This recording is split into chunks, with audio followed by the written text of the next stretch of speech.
Então vamos abrir nossas Bíblias em João capítulo 1. João capítulo 1, versículo 12. O Evangelho segundo escreveu João, capítulo 1, versículo 12. O apóstolo João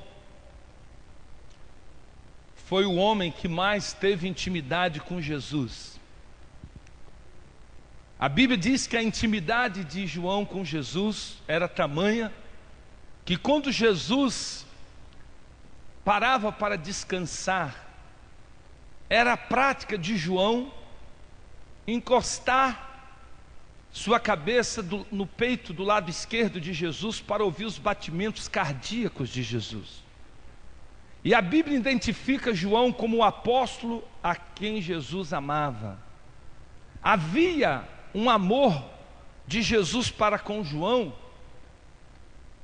numa intensidade maior do que para com os outros, porque João amava Jesus mais intensamente. E aquele amor era correspondido pelo Senhor Jesus. E coube a João, ao receber de Deus essa missão de relatar os feitos de Jesus, João, através da inspiração do Espírito Santo, ele fala sobre Jesus pelo aspecto de Filho de Deus. Enquanto Lucas mostra Jesus como filho do homem, do ser humano, nascido de mulher, não pela vontade da carne do homem, mas nascido de mulher, João mostra o lado divino de Jesus, mostra que Jesus era o Filho de Deus e o que isto implicaria no relacionamento que nós que cremos em Jesus passaríamos a observar para com a divindade, para com Deus. Repita comigo: assim como Jesus não foi gerado pelo homem, Jesus é Deus em forma humana.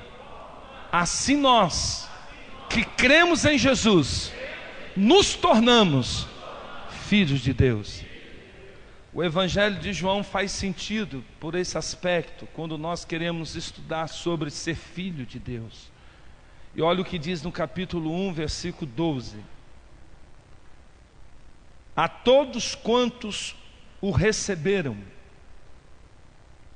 deu-lhes o poder de se tornarem ou de serem feitos filhos de Deus, a saber, aos que creem no seu nome, os quais não nasceram do sangue, nem da vontade da carne, nem da vontade do homem, mas da vontade de Deus. Amém? A Bíblia diz que nós que recebemos Jesus no nosso coração, fomos gerados como filhos de Deus, não pela vontade de homem algum, nem pela nossa própria vontade, mas nós nos tornamos filhos de Deus por uma decisão de Deus quando nós o recebemos. Existe um momento que nós recebemos Jesus no nosso coração. Todo homem tem esta oportunidade, receber Jesus no seu coração. A Bíblia diz que Deus está à porta e bate. Se alguém abrir a porta, Ele não entra pela janela, Ele não pula, Ele não invade, Ele não arromba a porta. Você precisa abrir a porta. Fala para a pessoa que está do seu lado: Deus não arromba a porta, você precisa abrir a porta. Se você abrir a porta, Ele entra e Ele te torna, por decisão dEle, filho de Deus. Nem todo mundo é filho de Deus. Existem neste mundo dois tipos de pessoas. Primeiro, os que são criaturas de Deus. Todos nós somos criaturas de Deus. Mas filhos de Deus, só aqueles que recebem Jesus no seu coração. A Bíblia diz que a partir do momento que nós recebemos Ele no nosso coração, nós somos gerados como filhos de Deus. E aí tudo muda, tudo passa a ter um sentido diferente. Tudo que acontece na nossa vida, a partir do momento que nós nos tornamos filhos de Deus, passa a ter um sentido e um propósito. E hoje eu quero falar sobre o propósito das crises na vida dos filhos de Deus. 5 coisas que você precisa saber sobre crises quando se refere aos filhos de Deus. Então fala para o seu irmão: você já recebeu Jesus? Já se tornou filho? Amém?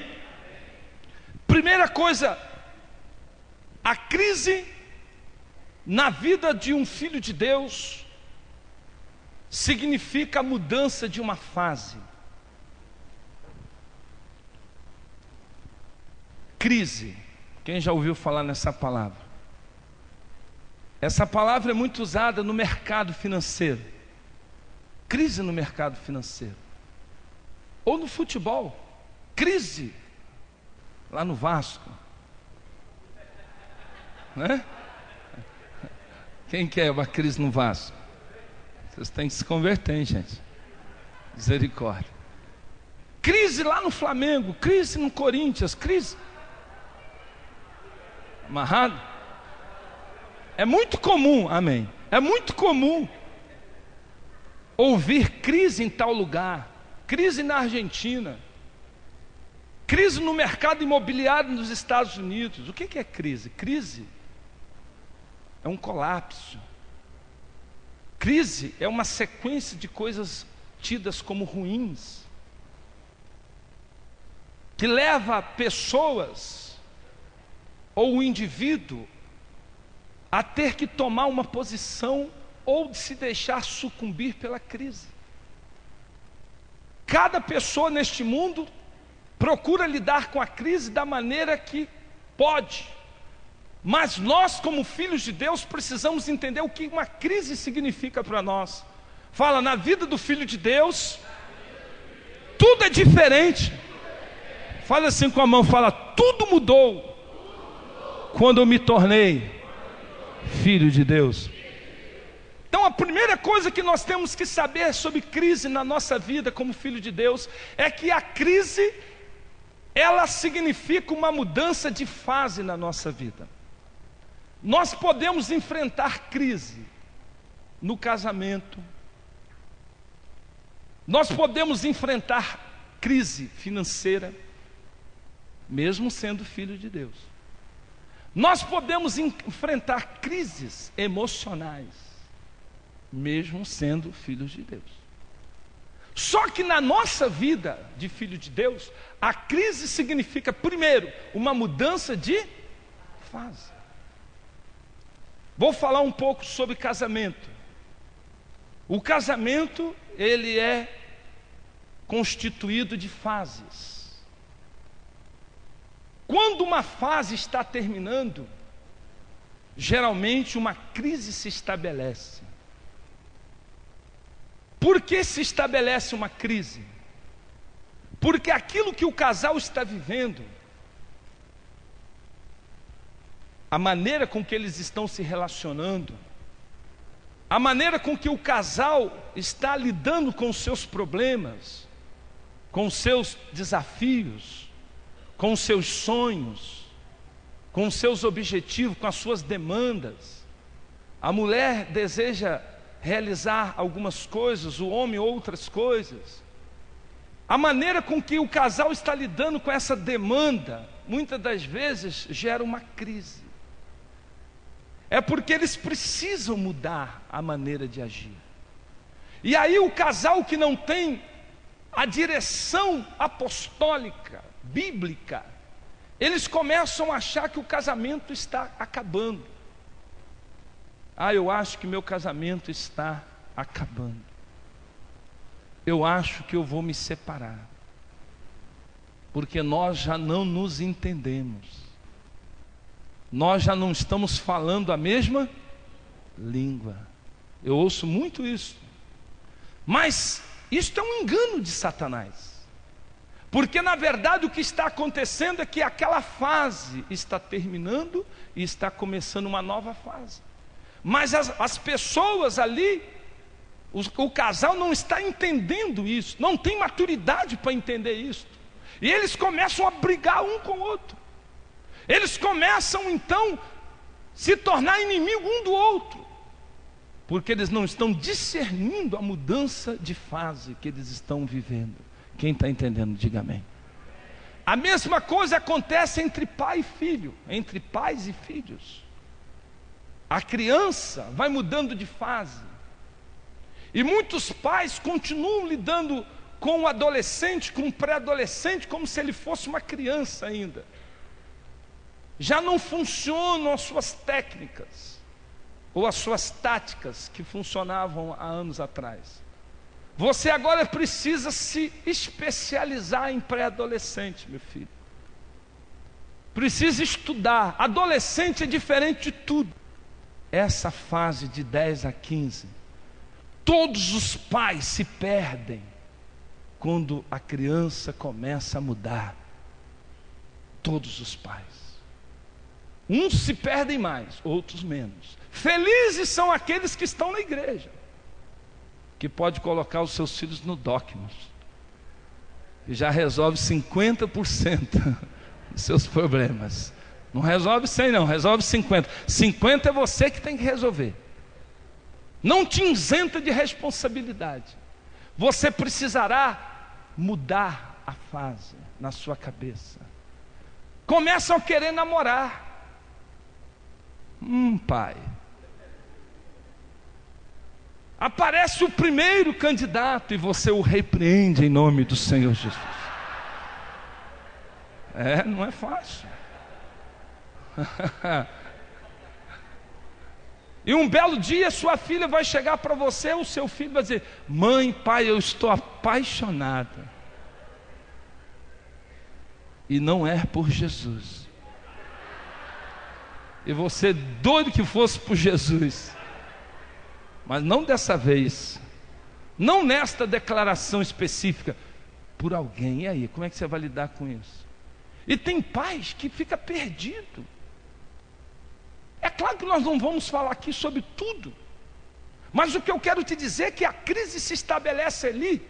Então, a mãe começa a dizer: a partir de hoje você não sai de casa. E não fala mais com esse rapaz. Desliga esse telefone.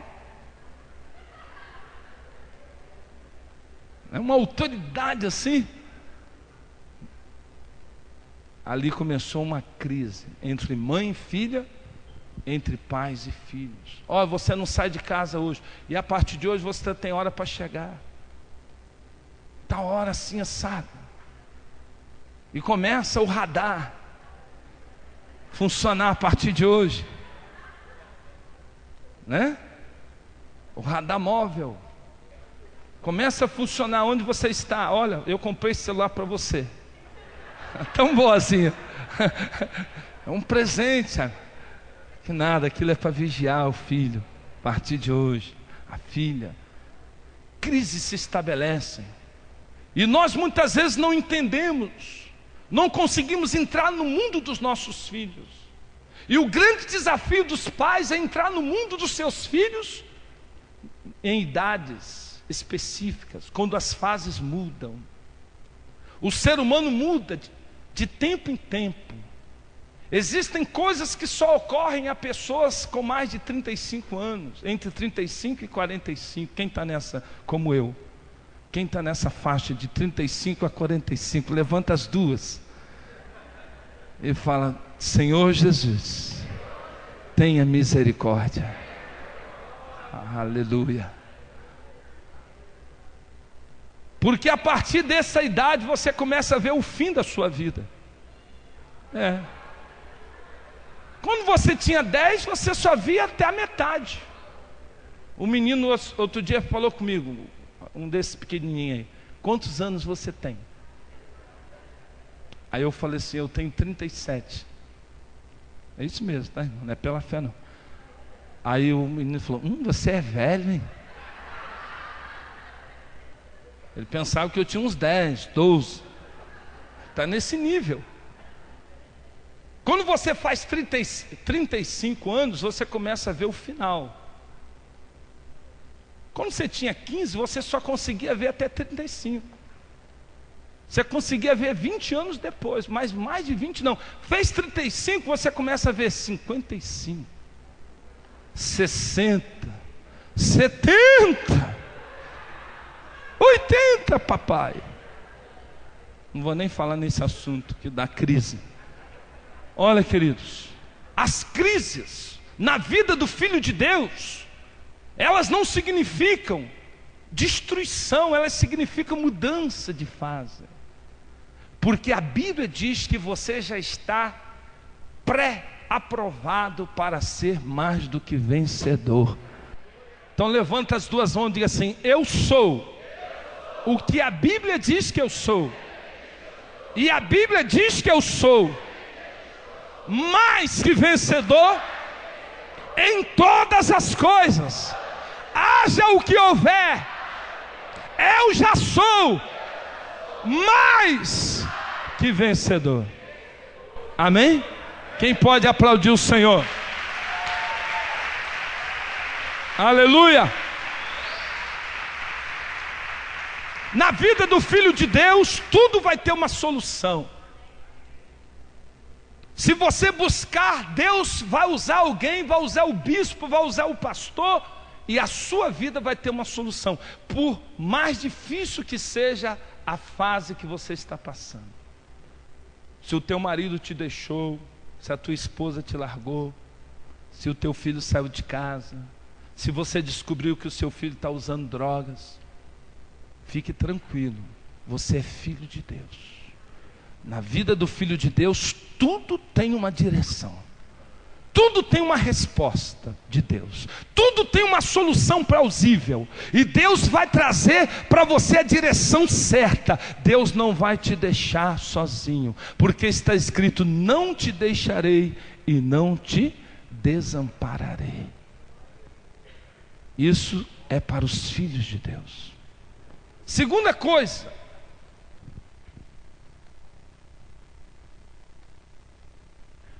as crises na vida do Filho de Deus é o último recurso que Deus utiliza para trazer ensinamentos. Abra sua Bíblia em Hebreus 12. É o último recurso utilizado por Deus para nos levar ao crescimento. Hebreus capítulo 12, versículo 4.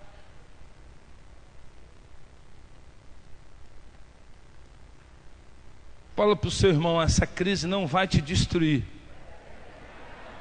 Está escrito na Bíblia que os filhos de Deus, todo aquele que é nascido de Deus, vence. Amém? Aleluia. Hebreus 12, versículo 4. Ora, na vossa luta contra o pecado, ainda não tendes resistido até o sangue. O apóstolo aqui está nos conclamando a resistir, empenharmos para vencer o pecado. E ele continua dizendo: e estáis esquecidos da exortação como a filhos. Discorre convosco, filho meu, não menospreze a correção que vem do Senhor, nem desmaies quando por eles fores reprovado ou advertido. Porque o Senhor corrige a quem ama, e açoita a todo filho a quem ele recebe. É para disciplina que perseverais. Deus vos trata como filhos. Pois que filho há que o pai não corrige? Mas se estáis sem correção, de que todos somos participantes, logo sois bastardos e não filhos. Versículo 10, ou melhor 11. Toda disciplina, com efeito, no momento não parece ser motivo de alegria, mas de tristeza. Mas depois, entretanto, produz um fruto pacífico aos que têm sido por ela exercitados, fruto de justiça. Por isso, restabelecei as mãos descaídas e os joelhos desconjuntados. Amém, queridos? Então a palavra está dizendo aqui que a crise é permitida por Deus para nos trazer amadurecimento. Às vezes Deus permite uma crise na nossa vida, porque Ele quer amadurecer-nos como ser, como pessoa. Quantos homens imaturos na igreja? Quantas mulheres imaturas na igreja? Mas são filhos de Deus. Então Deus permite que venha crise para nos amadurecer. Deus gostaria que nós amadurecêssemos sem precisar passar pela crise. A crise é o último recurso que Deus usa para nos levar ao amadurecimento. Nós geralmente precisamos ser corrigidos primeiro. E a Bíblia está dizendo: que filho há que o pai não corrija? Se nós corrigimos os nossos filhos, por que Deus não vai nos corrigir? Quantas vezes nós estamos precisando de correção, estamos agindo de maneira errada, não estamos sendo o pai que deveríamos ser, não estamos sendo o marido que deveríamos ser. Ou você, irmã, não está sendo a esposa que deveria ser, ou você não está sendo o filho que deveria ser. Aí Deus permite, é a vontade permissiva de Deus, instala uma crise. Mas isso não é para destruir, é para amadurecer. Quem está entendendo, diga amém. Deus permite aquilo e você vai crescer na crise. Fala para o seu irmão: até na crise, o Filho de Deus cresce, amadurece, desenvolve, se conhece melhor. Aleluia! Outra coisa que acontece nas crises na vida do Filho de Deus. Abra sua Bíblia em Provérbios capítulo 4. Fala para o seu irmão: a crise não é para te derrubar, é para você amadurecer. Provérbios capítulo 4, versículo 26. Olha o que diz aqui: pondera. A palavra ponderar, o verbo ponderar significa reflita, pense, analise a vereda de teus pés, ou seja, o caminho que os seus pés andam trilhando, e todos os teus caminhos sejam retos. Por que Deus permite a crise na vida do seu filho? Para que nós venhamos rever em que caminhos nós estamos andando, para que nós possamos rever os nossos valores, os nossos conceitos, os nossos princípios. Com o passar dos anos, nós vamos envelhecendo espiritualmente. E é necessário que haja uma revisão, assim como um carro precisa fazer a revisão dos 30 mil, dos 60, dos 90 mil. Nós também espiritualmente precisamos fazer revisão, como o ar-condicionado. Nós muitas vezes só queremos usar o ar-condicionado. Aí quando o ar dá um problema, vai ver, só a limpeza já não é dada, já não é feita há meses. Não é verdade? Porque nós queremos usar, mas nós não queremos fazer a revisão. E assim devemos transferir para a nossa vida espiritual. Com o passar dos anos, nós vamos perdendo um pouco da intensidade espiritual e nós passamos a aceitar coisas erradas na nossa vida. E é necessário ponderar, rever valores, rever motivações. Será que as motivações do nosso coração estão corretas diante dos olhos de Deus? A Bíblia diz que tem pessoas que servem a Deus por inveja, que pregam o evangelho por disputa. E eu fico imaginando, se tem gente que prega por disputa, imagina as motivações do nosso coração. O que te leva a servir a Deus? Quais são as suas motivações? Por que você está aqui hoje? Onde você quer chegar? Tudo isso precisa ser ponderado, volta e meia. Então muitas vezes vem uma crise, porque quando nós não tomamos a posição que temos que tomar, Deus toma por nós, porque Ele é Pai. Que filho há que o pai não corrija? Então Deus permite estabelecer uma crise, não para destruir, mas para que nós venhamos rever o nosso caminho, rever como que nós estamos conduzindo a nossa vida. E Deus sabe onde tocar em cada um de nós. Tem pessoas que Deus sabe que, se permitir uma enfermidade, ela revê os seus caminhos. Tem pessoas que Deus sabe que é a parte financeira. Se der um rolo financeiro, rapidinho aquela pessoa se corrige. E de vez em quando, é o último recurso, Deus vai lá e permite uma crise. Estava tudo bem financeiramente até o mês passado. Minhas contas estavam tudo... Eu estava pagando luz até adiantado. De repente, acumulou 4. O que é isso? É normal na vida do Filho de Deus? Não. Mas isso é o último recurso que Deus tem para você rever seu coração. Porque Deus não quer que você se perca. Deus corrige, Deus fecha a torneira para que você reflita, para que você se humilhe, para que você se quebrante, e Ele te perdoe, e Ele te levanta, e você volta a prosperar novamente. Quem está entendendo, diga amém. Fala para o seu irmão: você é filho de Deus, Deus vai te corrigir. Amém? Então fala para ele, fala assim: eu tenho uma palavra boa para você. Você vai ficar mais feliz.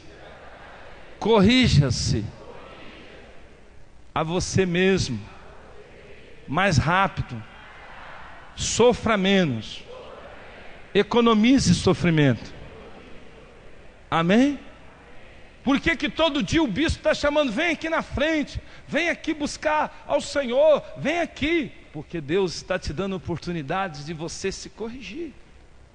Mas quando nós não nos corrigimos, o apóstolo Paulo diz que nós somos julgados pelo Senhor para não sermos condenados com o mundo. Se nós corrigíssemos a nós mesmos, não seríamos julgados pelo Senhor. Mas Deus faz isso para que nós não sejamos condenados. Por isso que quando um filho de Deus está passando por dificuldades, alguma coisa está acontecendo. Mas isso não é o normal. Isso são revisões periódicas. Assim como um avião precisa passar por revisão, reabastecimento, para não cair, nós também que voamos espiritualmente, precisamos passar por essas vistorias, para que nós continuemos o voo em rumo ao alvo que o Senhor tem para nós. Pondera o teu caminho. Fala assim: as crises nos leva a rever os nossos caminhos. Outra coisa, abra sua Bíblia em 1 Coríntios capítulo 10, versículo 13. 1 Coríntios capítulo 10, versículo 13. Diz aqui: não sobrevém sobre vós provação senão humana, de origem humana, mas Deus é fiel e não permitirá que sejais provados além das vossas forças. Pelo contrário, juntamente com a provação vos proverá o livramento, ou vos dará o escape, de sorte que a possais suportar. A Bíblia está dizendo que na vida do Filho de Deus, Deus não permite que ele sofra mais do que ele aguenta. Fala para o seu irmão: fica tranquilo. A luta que você está passando, você pode vencer. Senão Deus não permitiria. Você tem fé para suportar o que está passando. Olha para mim aqui, a primeira coisa que acontece, que ocorre a nós quando nós entramos na crise: bispo, eu não estou aguentando. Não é isso? Bispo, eu não aguento mais. Pastor do céu, onde eu vou parar? Por quê? Porque todos nós achamos que nós não vamos conseguir dar conta daquela crise. Mas a Bíblia está dizendo que Deus é fiel. Deus é fiel e Ele não permite que você sofra além do que você pode suportar. Ele não permite. O diabo vem lá com um peso para jogar. Deus fala: epa, você é meu filho. A porção que ele aguenta já está sobre ele. Deus não vai deixar o diabo botar uma grama, um fiasco, um fio de cabelo que se quer além do que você pode suportar. Você pode vencer o que você está passando. Levanta as mãos e fala: eu sou filho de Deus. E isto me garante a possibilidade de vitória. Isso me garante a vitória. Eu sou filho de Deus. E eu sou mais que vencedor. Preste atenção numa coisa. A crise serve para que nós renovemos a nossa aliança com Deus. Com todas as pessoas que você tem relacionamentos. Relacionamentos que são estabelecidos por Deus na sua palavra. Relacionamento entre você e Deus, relacionamento entre você e sua esposa, relacionamento entre você e seus filhos, relacionamento entre você e seus pais. As crises servem para que essas alianças sejam renovadas. Quantos casais não renovam as alianças? Eu não estou falando especificamente sobre isso aqui, não é sobre isso aqui especificamente. Isso aqui é apenas uma materialização daquilo que está no coração. O casal precisa renovar a aliança de tempo em tempo. E a crise, ela permite essa possibilidade. Quando o casal que os dois são filhos de Deus, ou apenas uma parte, o outro é criatura e um é filho, não importa. A Bíblia diz que a mulher crente santifica o marido que não é crente, e vice-versa. O homem crente santifica a mulher que não é crente, de maneira que passam a ser santificado o casamento diante do Senhor. 1 Coríntios capítulo 7 ensina sobre isso. Então olha para mim, queridos. De vez em quando precisa haver uma renovação de aliança no casal, no casamento. E a crise, ela está indicando que isso está sendo necessário. Imagina o seu carro.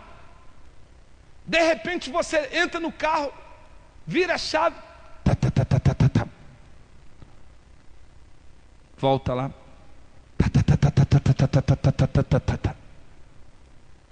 aí veio os mecânicos da igreja, os irmãos que entendem, né?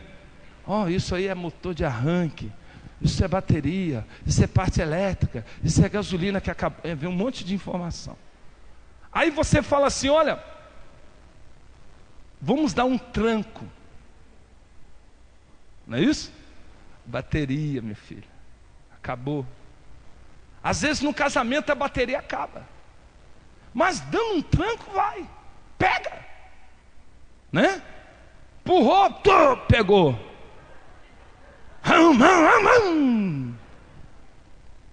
Aí anda até em casa, aí morre no outro dia. Mas lá na igreja o casal estava tão bem, né? Mas a bateria acabou. Foi um tranco que o bispo deu lá. O bispo deu um tranco, os obreiros deram um tranco. Agora tem que trocar a bateria, senão você não pode ficar vivendo de tranco todo dia. Amém, queridos? Quem está entendendo, diga amém. Então, as pessoas vão ajudar uma vez a empurrar o carro, vão ajudar 2 vezes, vão ajudar a terceira, na quarta, pô, troca essa bateria. Sou seu amigo, mas não aguento. Não é isso? Assim também nós precisamos renovar nossa aliança com o cônjuge. Precisamos renovar nossa aliança com os nossos filhos. Será que a sua aliança com os seus filhos, essa aliança está funcionando, ela está intensa? Você está ligado aos seus filhos estão ligados a você? Se não, precisa ser renovada essa aliança. Precisa fazer uma nova aliança. A sua aliança com Deus, como é que está? Está fraca, precisa ser renovada. Por isso que vem a crise. A crise vem permitida por Deus na vida do seu filho, para que as alianças sejam renovadas, para que você tome um novo fôlego no casamento, um novo fôlego na vida dos filhos, no relacionamento com os filhos, um novo fôlego em relação a Deus. E a sua aliança com a igreja? Como é que está?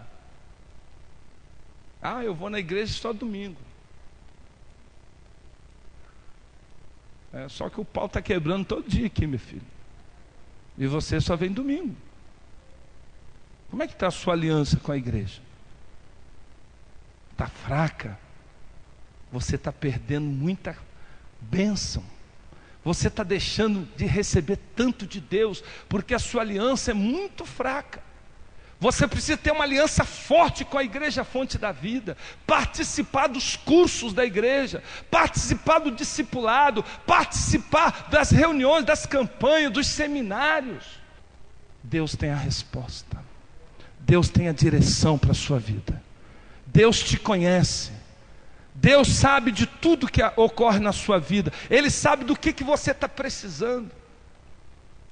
Quando nós estamos em crise, nós começamos a cobrar mais um do outro. O marido começa a cobrar mais da mulher. Essa comida está sem sal. Ou comida ruim. Ou bem, você não comeu tudo, não, uma comida dessa, Deus me livre. A crise. Que esposa que gosta de ouvir isso, hein? A esposa começa a falar, você está gordo, hein, rapaz? Aí a crise acabou.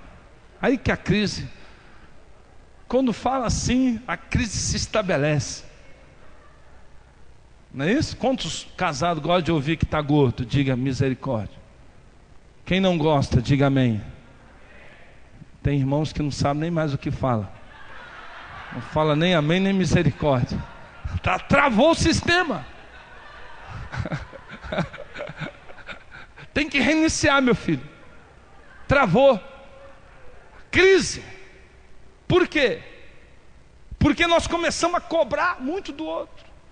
Crise existencial e espiritual. A gente acorda ou levanta, vai no armário e abre o armário. Biscoito, não quero. Eu estou com um negócio, mas não é biscoito que tem que... Aí abre a geladeira. Danoninho, não é. Não é nada disso. Fecha a geladeira. É que você precisa de Deus. Às vezes você enche a cara de comida, pensando que é comida, mas é Deus que está faltando em você. Aí você só vai engordando. Crise de alma, de espírito, vazio. Aí vai, vou dar uma saída para refrescar. Tô mal, vou lá naquele barzinho que tem ali. Chega lá, põe uma cerveja. Demônio. Demônio já está rondando. Até então o demônio não tinha nada com isso, mas ele, opa, cerveja. Fica ali, te vendo, filmando. Assim que começa. 1 hoje, 2 amanhã, 3. Aí vem a crise e vem a derrota. Você que tinha largado a bebida, volta a beber. Você que tinha largado o cigarro, volta a fumar.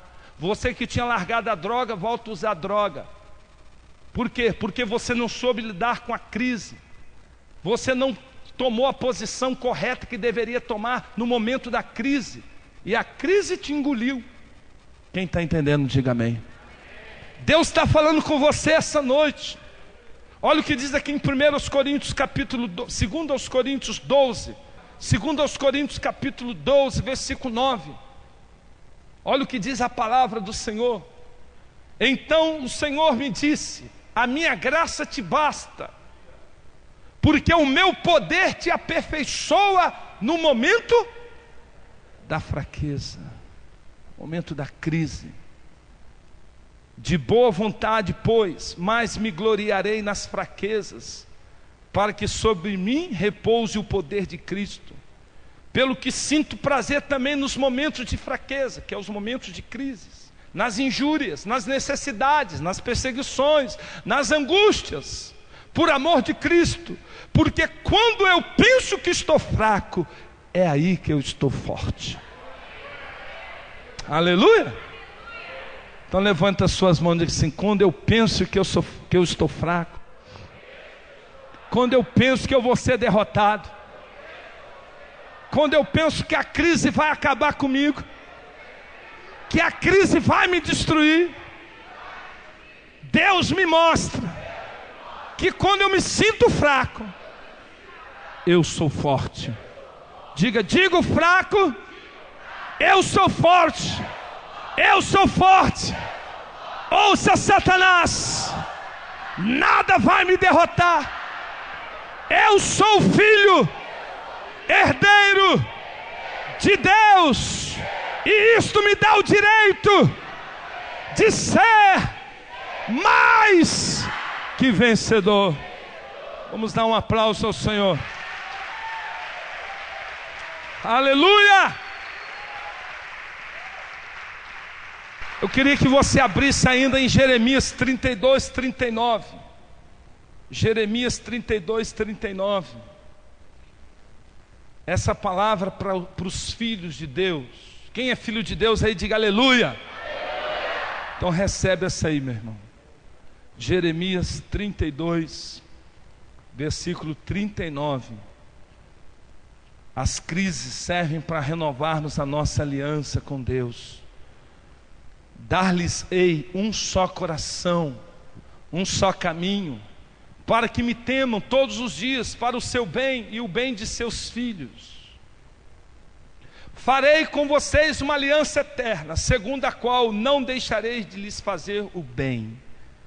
E porei o meu temor no seu coração, para que nunca se aparte de mim. Alegrar-me-ei por causa de vocês, e lhes farei bem. Plantá-los-ei firmemente nesta terra, de todo o meu coração e de toda a minha alma. Amém? É o que Deus está prometendo para você. Ele está dizendo que Ele vai fazer com você uma aliança hoje, de lhe fazer o bem. Mesmo no momento de crise, você terá o bem de Deus na sua vida. Amém?